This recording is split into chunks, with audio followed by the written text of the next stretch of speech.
It's hard to deny that Scream was one of the most important and influential horror movies, coming from the mind of writer Kevin Williamson and the late director Wes Craven. It was truly a unique and very important horror movie that captivated audiences in 1996. So today, I'm going to talk about the importance of Scream and how it changed horror forever.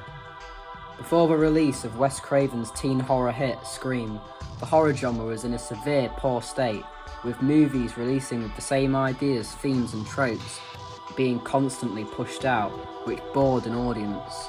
Franchises like Halloween and Friday the 13th became absurd, using ridiculous ideas and having clueless characters, which frustrated and annoyed the audience. They craved something new, fresh and exciting, and were sick of seeing the same movie over and over again, being ruined by the same tropes and ideas. It wasn't until 1996 when horror would see a huge resurgence in popularity with the release of Wes Craven's Scream.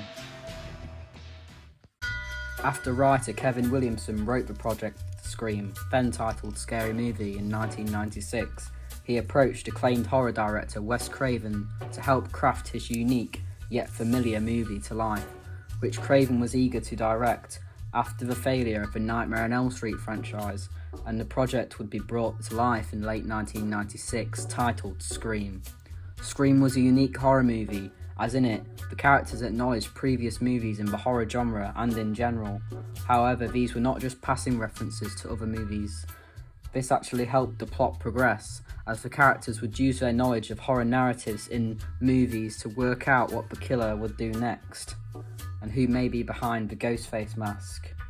The protagonists, mainly Sidney Prescott, played by Neve Campbell, are actually smart characters who use their surroundings to their advantage.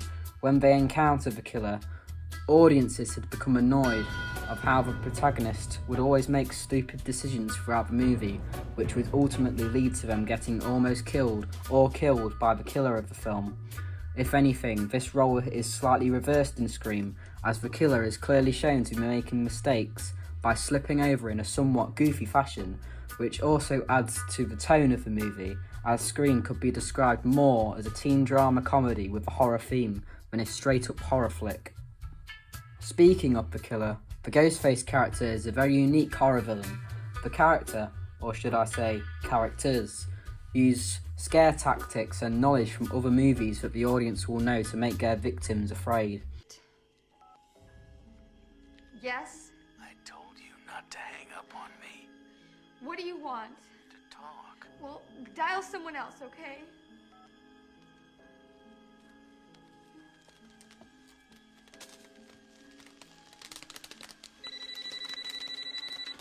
Listen, asshole! No, you listen, you little bitch. You hang up on me again, I'll gut you like a fish, understand? Yeah, Is this some kind of joke? more of a game, really. Can you handle that? Blondie.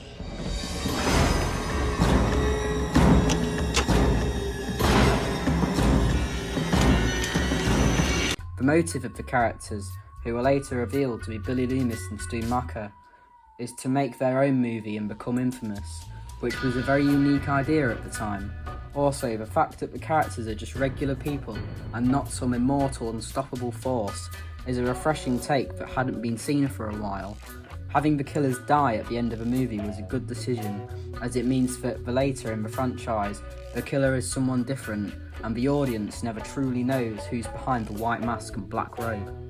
The use of twists and plot dilemmas between the characters adds to the tension and suspense, which in turn leads to the fast-paced, action-packed finale, which in turn reveals Billy and Stu were the killers all along. This is a massive impact of the audience, as the way that the movie has been paced and set up makes this reveal even more shocking, and a slap in the face to the audiences who have been unsure who the killer or killer's identity has been throughout the film. The fact that Billy was framed in the middle act of the movie, only to be let go and forgiven by Sidney, then to suddenly reveal that in fact he was the one behind it all along, is a huge moment because of the way the movie has been paced and how time has passed. The main thing that makes Scream unique to its time and an influential film is its meta style. which is very unique at the time, having past movies and knowledge of them be integral to the plot, in turn not treating the audience like they are mindless.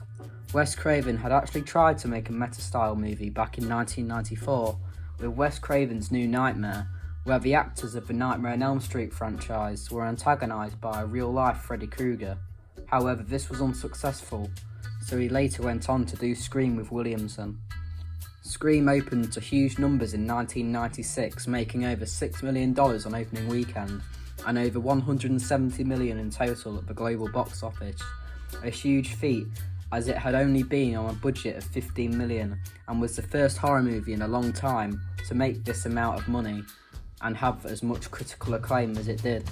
Speaking of critical acclaim, Scream opened to hugely positive reviews by audiences and critics. It went on to win the award for Best Picture in 1997 and went on to gain a huge fan base. Audiences praised the fact that the movie acknowledged what had come before and the fact that the characters didn't make stupid decisions that led to them getting killed. To round up this video, Scream's creation has had and will continue to have an impact on horror movies both now and in the future. It's hard to deny, even if you like a movie or not, that it was a unique idea back in 1996 and is one of the most important movies and horror movies to ever have been made.